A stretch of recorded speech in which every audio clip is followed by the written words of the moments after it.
그 매달 약간 문집 같은 걸 저희 학교에서는 좀 냈었거든요. 근데 그런데 일기만 쓰고 그러긴 좀 뭐하니까 좀 꾸며낸 얘기, 소설, 동화 같은 거 써볼까 해서 사실 그게 처음 시작이었던 것 같고. 네, 안녕하세요. 주론티어의 제나입니다. 여러분 영화 좋아하세요? 오늘은 영화 매거진 편집장이시기도 하고 또 소설을 쓰시기도 한 좀 특별한 분을 모셨는데요. 자기소개를 직접 부탁드릴게요. 네, 저는 좀 간단하게 말씀드리면 저는 항상 이렇게 좀 글 쓰고 글 엮는 사람이라고 표현을 하는데 저는 소설을 쓰고 있기도 하고 뭐 영화 매거진 편집장을 맡고 있기도 하고 그리고 동시에 프리랜서 편집자로 교정, 교열 등의 업무를 하고 있는 강민영이라고 합니다. 네, 반갑습니다. 그 영화 매거진 그 캐스트라는 영화 매거진 편집장이시거든요. 사실 저희가 편집장을 만나기는 쉽지가 않거든요. 편집장은 어떤 일을 하시는 거죠? 사실 이게 뭔가 수익이 있는 업무는 아니고 다들 영화 매거진 필진분들도 그렇고 저도 그렇고 좀 이렇게 취향에 따라 영화 취향 좀 비슷하고 글을 쓰고자 해서 만난 분들인데 저는 일단 이런 필진분들을 좀 모아서 원고를 수집을 하고 매호마다 어떤 걸 주제로 영화를 잡을지 좀 기획을 하고 그리고 뭐 디자인이나 뭐 교열 일정 잡고 발간 일정 같은 걸 잡는 총괄적인 업무를 하고 있습니다. 와, 영화 매거진 캐스트는 사실 직접 이렇게 창간을 하신 걸로 알고 있는데 어떤 계기로 네. 만들게 되신 거예요? 사실 캐스트라는 이름으로 이제 계속 매거진을 꾸려온 거는 2016년부터고요. 그 이전에 있었던 잡지, 그러니까 캐스트의 전신인 잡지가 필름에 관한 짧은 사랑이라는 독립 잡지가 있었는데 그 잡지 창간을 제가 사실 거기서부터 이어오긴 했지만 그 잡지를 제가 창간을 한 건 아니고 저는 그 잡지에 필진으로 있다가 이제 편집장들이 좀 빠지고 그 뒤로 이제 제가 그걸 이렇게 물려받아서 하게 됐는데 네, 처음에는 그냥 영화 좋아하는 대학생들끼리 좀 모여서 시작했던 잡지였었고요. 그때는 뭐 지금은 없어졌지만 KTNG의 문화사업팀이 좀 붙어서 지원을 받기도 했었고 그래서 그러면서 이제 그 대학생 때는 사실 약간 내 글이 여러 극장에 좀 놓여지고 그걸 보는 사람들이 있고 그런 거에 약간 고취됐던 것 같아요. 그래서 그것만으로 좀 꾸려갈 수 있는 에너지가 됐었던 것 같고 이제 캐스트로 넘어오면서는 캐스트는 2016년부터 지금 진행을 해오고 있는데 그것도 사실 그때 만났던 분들이 지금까지 계속 이어져 오고 있어서 다들 영화에 대한 글을 그래도 1년에 한두 편 정도는 써보고 좀 같이 나누고 그런 걸 좀 위주로 하다 보니까 여기까지 오게 된 것 같아요. 그러면은 영화에 대해서 어떻게 특별한 관심이 있었던 거잖아요. 그렇죠. 그렇죠. 네.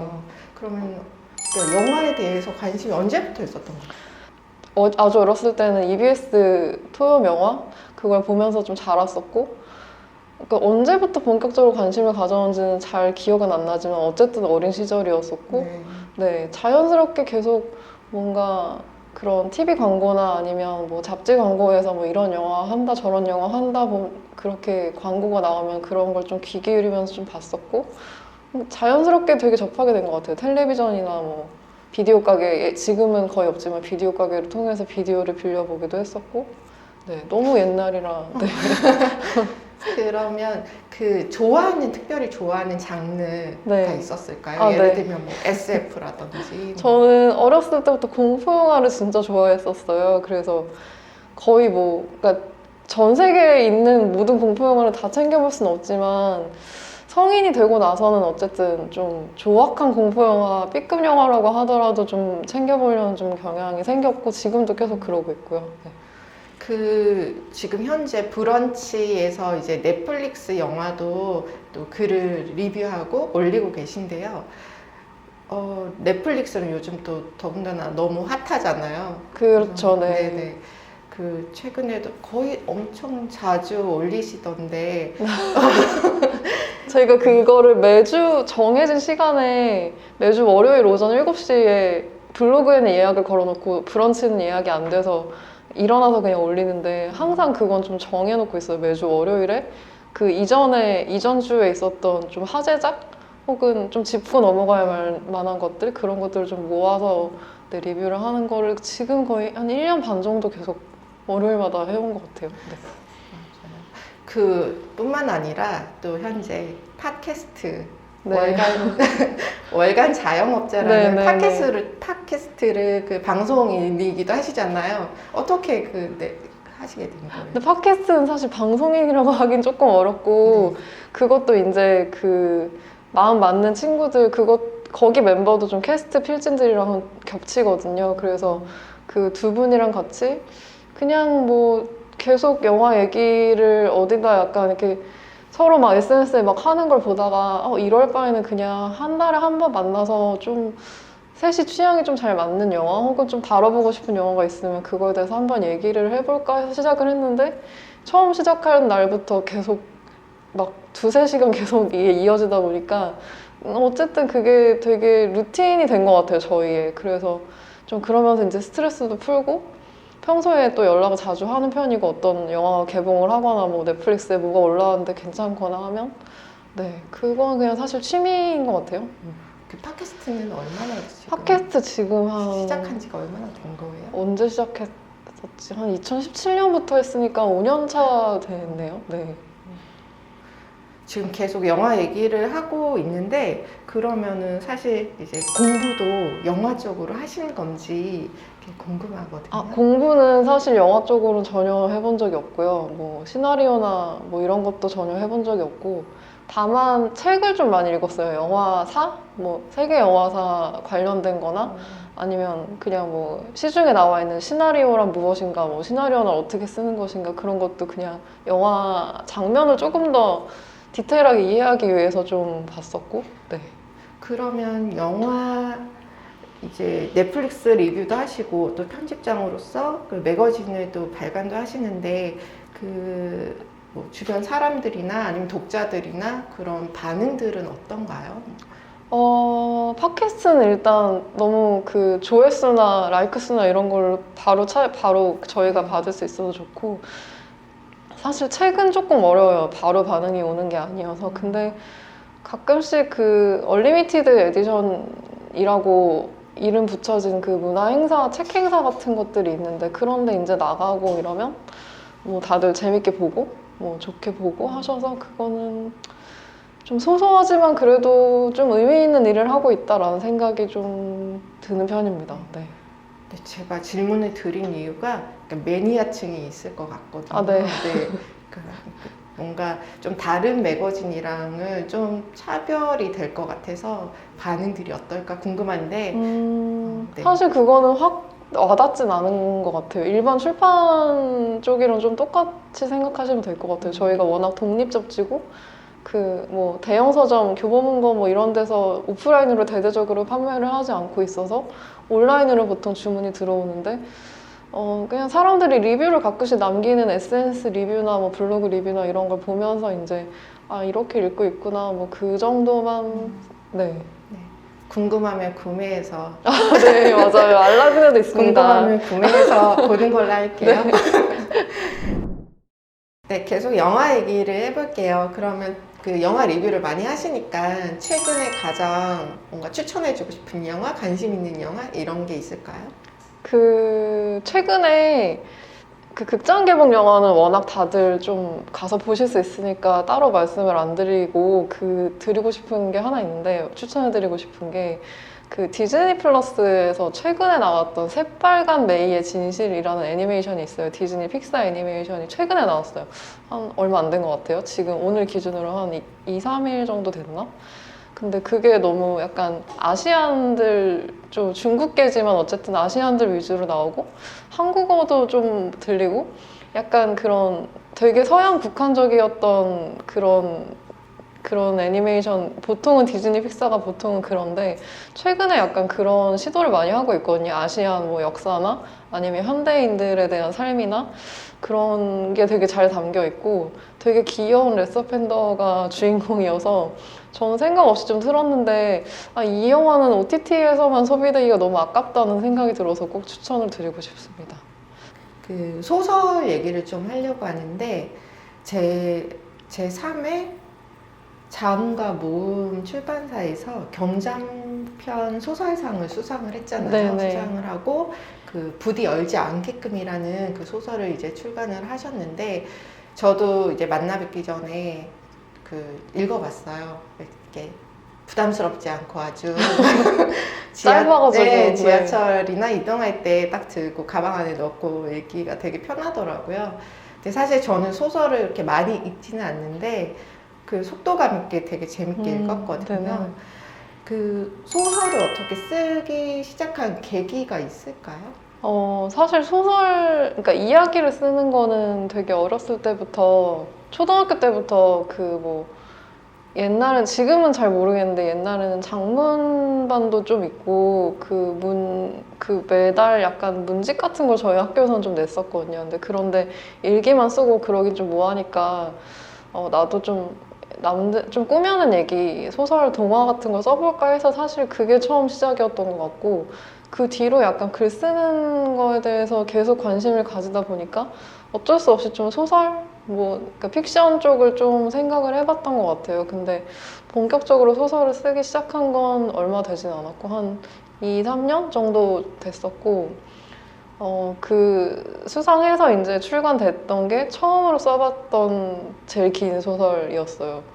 네, 근데 그게 어쨌든 운 좋게 책으로 나오게 됐고 되게 빠르게 나오게 됐고, 네, 그렇습니다. 되게 어렸을 때부터 좀 관심을 가지고 있었던 것 같아요.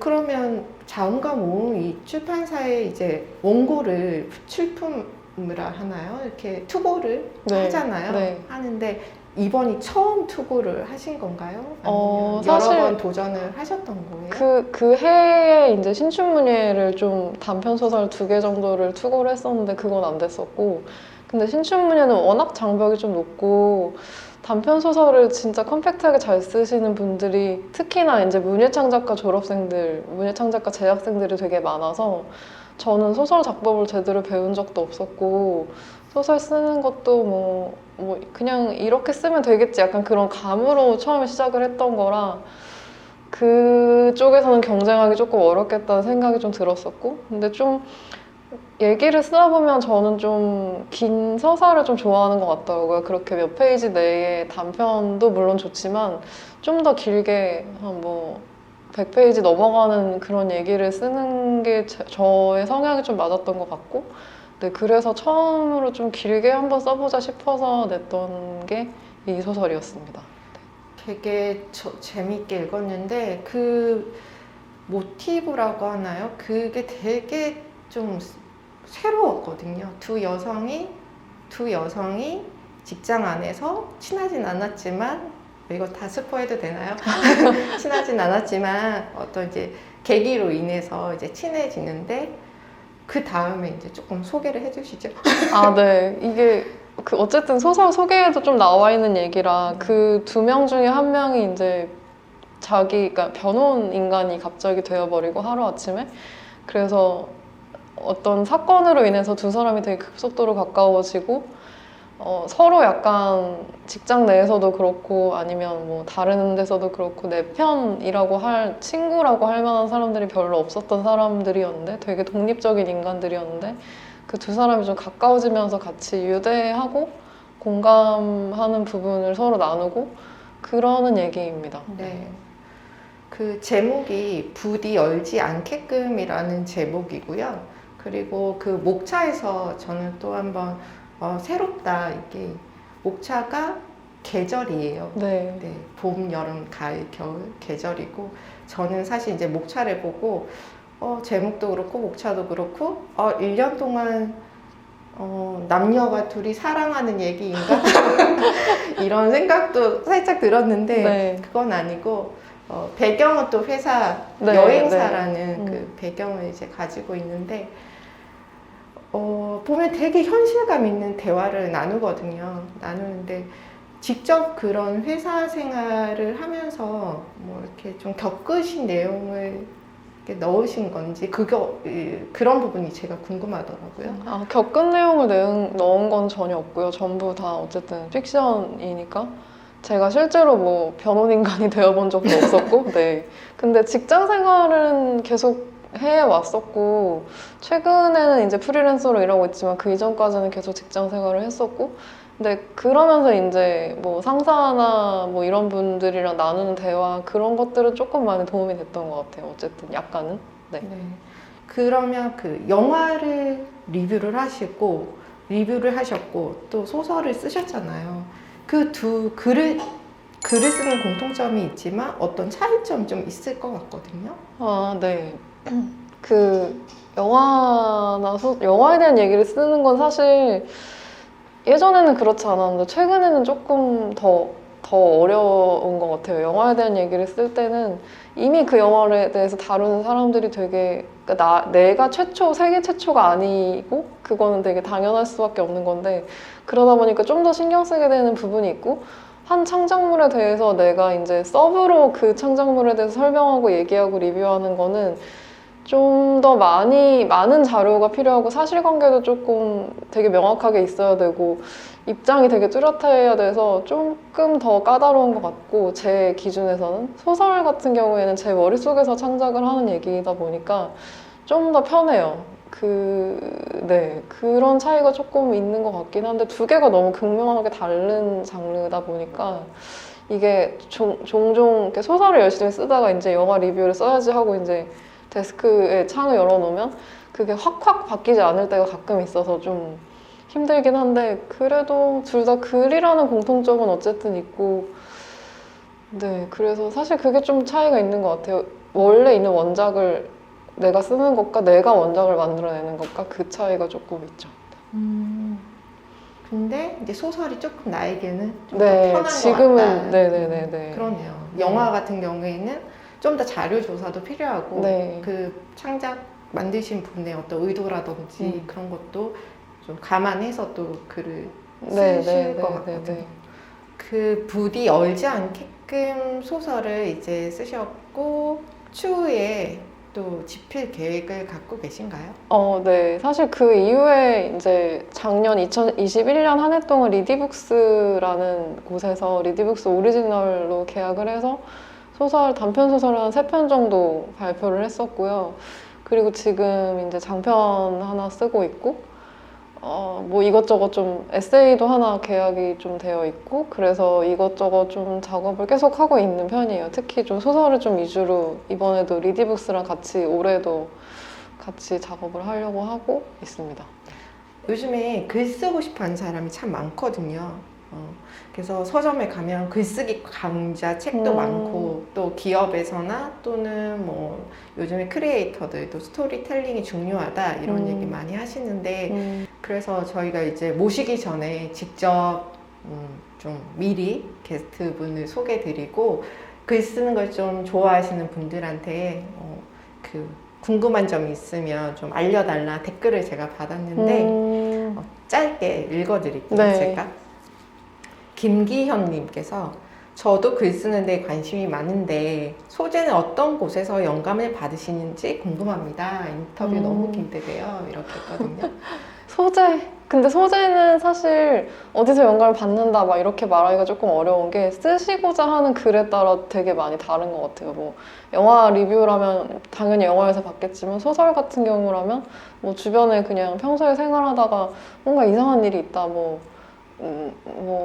네, 그런 데서 받을 수도 있고 아니면 그건 되게 글의 종류에 따라 좀 다른 것 같은데 근데 일반적으로 그냥 저는 좀 옛날에 했었던 여행이나 좀 이거는 좀 되게 특이한 경험이다. 약간 그런 남들이 잘 못할 경험이다라고 생각되는 것에서 좀 많이 가지고 오는 것 같아요. 그럼 평소에 나의 주변에 일어나는 일이나 이런 거에 관심을 좀 많이 가지고 관찰도 좀 잘 해야 할 것 같은데 그러신 편인가요? 그러니까 쓸데없는 디테일을 좀 자주 보는 편이고 제가 자전거를 되게 오랫동안 탔는데 그러면서 약간 이렇게 차를 타고 대중교통을 이용하면서 다니거나 그런 때는 잘 못 보던 그런 지점들을 좀 많이 발견을 하게 되는 것 같고 그러다 보니까 좀 이제 좀 걸어 다니고 돌아다니려고 좀 많이 하게 되는 것 같아요. 그러면서 이제 평소에는 그냥 모르고 지나쳤던 뭐 길이 있는데 들어가 보니까 뭐가 있다 약간 이런 경험도 하게 되고. 네, 두 번째 질문을 드리면 내 인생을 바꾼 한 권의 책이 있을까요? 이런 질문도 있었거든요. 지금은 절판됐는데 행복을 파는 난장이들이라는 책이 있거든요. 이게 최근에는 아마 무민 캐릭터로 좀 유명한 것 같아요. 그 무민의 옛날 버전 책인데 지금은 절판된 책이고 그 책은 이제 무민 시리즈로 최근에 복간해서 이제 발간을 했는데 그 무민 때문에 제가 아마 소설을 쓰게 된 게 아닐까. 되게 어렸을 때 읽었지만 그런 생각을 해봤습니다. 네.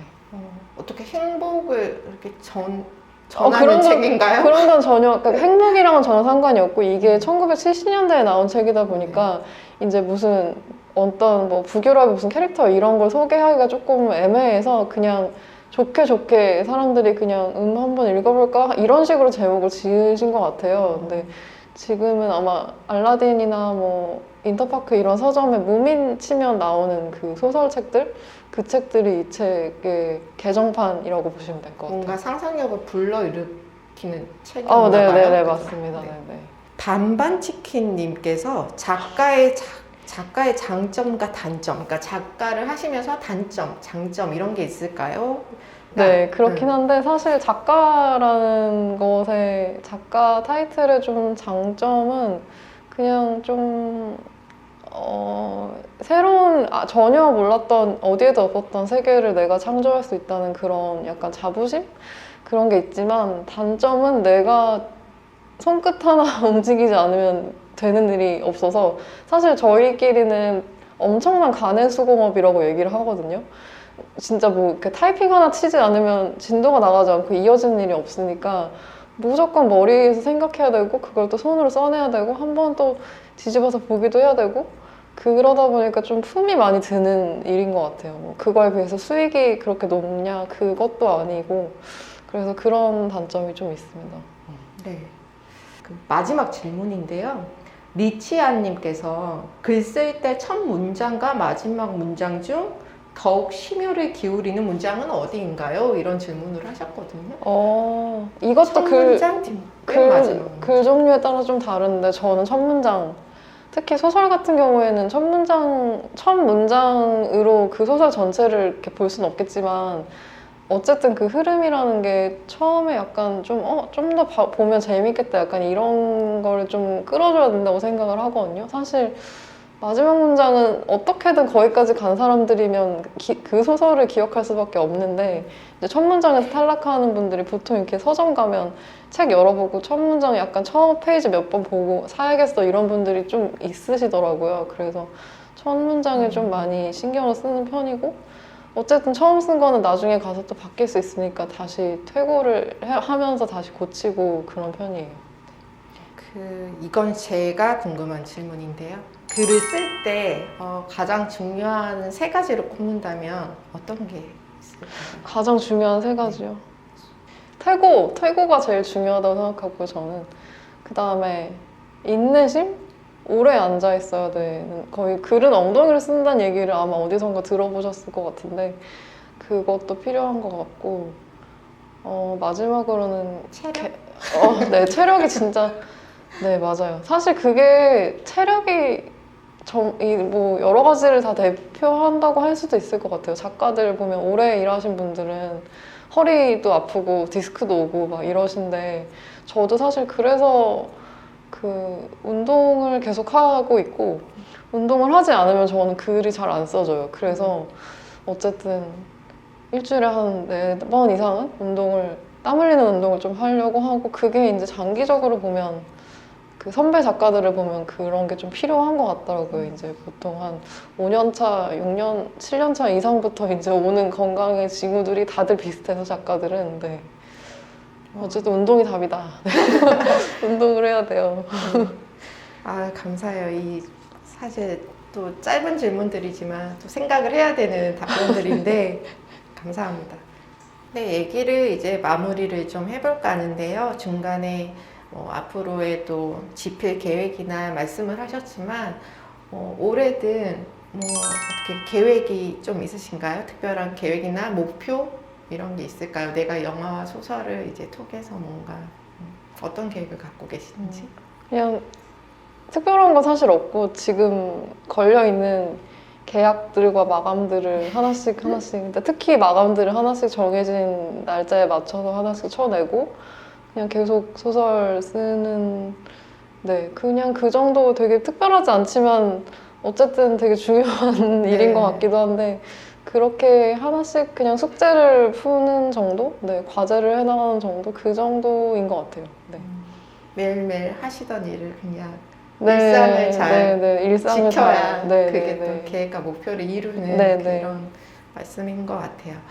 오늘 주터뷰 또 이렇게 오셨는데 인터뷰 하시니까 어떠세요? 많이 사실 인터뷰를 많이 하시고 저희보다 훨씬 또 좋은 곳에서 인터뷰도 많이 하시고 하는데 저희 부족한 이 인터뷰를 어떻게 또 소감이 어떠신지. 근데 저는 영상 인터뷰 되게 오랜만이어서 되게 재밌고 이제 이게 인터뷰하는 거랑 좀 이렇게 실제로 영상으로 나오는 거랑 또 다를 테니까 그게 좀 기다려지는 게 좀 재미있었고 되게 최근에는 사실 코로나 터지고 나서 거의 집에서 일을 하고 프리랜서 편집자로 일하고 소설가로 글 쓰고 이러다 보니까 말을 이렇게 많이 할 일이 사실 없어요. 근데 오늘 되게 오랜만에 말을 되게 많이 한 것 같아서 뭔가 약간 마스크를 쓰고 있지만 코로나 이전으로 돌아온 것 같은 그런 느낌이 좀 드네요. 네. 너무 감사합니다. 빨리 저도 코로나가- 오늘 이 마스크가 너무 답답한데 네. 이 표정과 이 느낌을 다 전해드리고 싶은데 아무튼 오늘 이 영화와 또 소설 글 쓰는 얘기들 나눠봤는데요. 또 많은 분들이 또 도움이 되셨을 것 같고 또 관심도 또 많으신 분들이 있으실 것 같아요. 그래서 오늘 아무튼 나와주셔가지고 여러 얘기 나눠주셔서 감사드리고 아까 말씀드린 대로 건강 잘 지키시면서 네네. 좋은 작품들을 또 네네. 꾸준히 계속 또 출간해 주시고 또 추천하신 그 영화도 챙겨보고 매거진도 저도 한번 아직 못 봤거든요. 챙겨서 보도록 하겠습니다. 네. 아무튼 오늘 주터뷰는 마무리하고요. 네, 다음 시간에 또 뵙겠습니다. 감사합니다.